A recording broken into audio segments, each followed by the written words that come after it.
राजस्थान, ये नाम सुनते ही मन में क्या आता है? विशाल रेगिस्तान, शानदार किले, महाराजाओं की कहानियां, है ना? लेकिन इस महागाथाओं की धरती का पैमाना असल में कितना बड़ा है? तो चलिए आज इसी पैमाने को समझने की कोशिश करते हैं। चलिए शुरू करते हैं एक नंबर से, जो राजस्थान की विशालता को बताता है। ये सिर्फ एक आंकड़ा नहीं है, ये इस राज्य की भव्यता का, इसकी विशालता का पहला एहसास है। अब इस विशालता को जरा और बेहतर तरीके से समझते हैं, दुनिया के नक्शे पर रखकर। पता है, राजस्थान इंग्लैंड से 2 गुने से भी ज्यादा बड़ा है और इजराइल से तो 17 गुना बड़ा। ये तुलना इसके असली पैमाने की एक हैरान करने वाली तस्वीर दिखाती है। मतलब ये सिर्फ बड़ा ही नहीं, चौड़ा भी बहुत है। पूरब से पश्चिम तक इसकी लंबाई है 679 किलोमीटर। अंदाजा लगाइए, ये तो दिल्ली से अहमदाबाद तक का सफर हो गया। तो ये तो हुई आज की बात, लेकिन राजस्थान हमेशा से राजस्थान नहीं था। इससे पहले ये धरती कई प्राचीन इलाकों का एक संगम थी और हर इलाके की अपनी अलग पहचान, अपना अलग नाम था। जैसे सोचकर देखिए, आज का जो गंगानगर का इलाका है, प्राचीन भारत में उसे योद्धा कहा जाता था। नाम में ही कितनी वीरता है ना? उसी तरह कोटा और बूंदी का जो क्षेत्र है, वो हाड़ौती के नाम से मशहूर था और सच कहूं तो आज भी है। ये नाम वहां के हाड़ा शासकों और वहां की मीठी बोली हाड़ौती से जुड़ा है।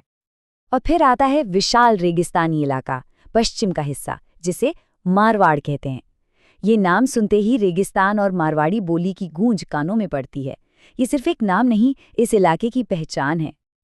तो यहाँ सबसे जरूरी बात समझने वाली ये है कि ये सारे पुराने नाम सिर्फ इतिहास की किताबों में नहीं है। मेवाड़, शेखावटी, बागड़, ये सब आज भी जिंदा हैं, वहाँ की संस्कृति में, वहाँ की बोलियों में। और एक मजेदार बात बताऊं, जो नाम आज हम जानते हैं राजस्थान, वो असल में एक ब्रिटिश अफसर कर्नल जेम्स टॉड ने अपनी किताब के जरिए पॉपुलर किया था। वो इस इलाके का इतिहास लिख रहे थे और उन्होंने ही इस नाम को पहचान दी। तो ये तो थी इतिहास की बात। अब देखते हैं कि आज के जमाने में इस ऐतिहासिक धरती को एक आधुनिक राज्य के तौर पर कैसे चलाया जाता है। सवाल ये उठता है कि इतने बड़े राज्य को संभाला कैसे जाता है। तो देखिए, अच्छे एडमिनिस्ट्रेशन के लिए इसे 7 बड़े डिविजन्स में, यानी कि संभागों में बांटा गया है। और इन्हीं 7 संभागों में आते हैं सारे के सारे जिले। जैसा कि देख सकते हैं, जोधपुर और जयपुर जैसे बड़े संभागों में सबसे ज्यादा जिले हैं। इससे पता चलता है कि इन बड़े शहरों के आसपास एडमिनिस्ट्रेशन कितना जरूरी और कितना बड़ा काम है। और ये जो ढांचा है, ये कोई पत्थर की लकीर नहीं है, ये समय के साथ बदला है, विकसित हुआ है। देखिए, 21वीं सदी में भी 2008 में प्रतापगढ़ को एक नया जिला बनाया गया। मतलब ये राज्य आज भी बढ़ रहा है। चलिए अब इतिहास और भूगोल से आगे बढ़ते हैं और बात करते हैं आज के राजस्थान की, एक आर्थिक पावर हाउस की।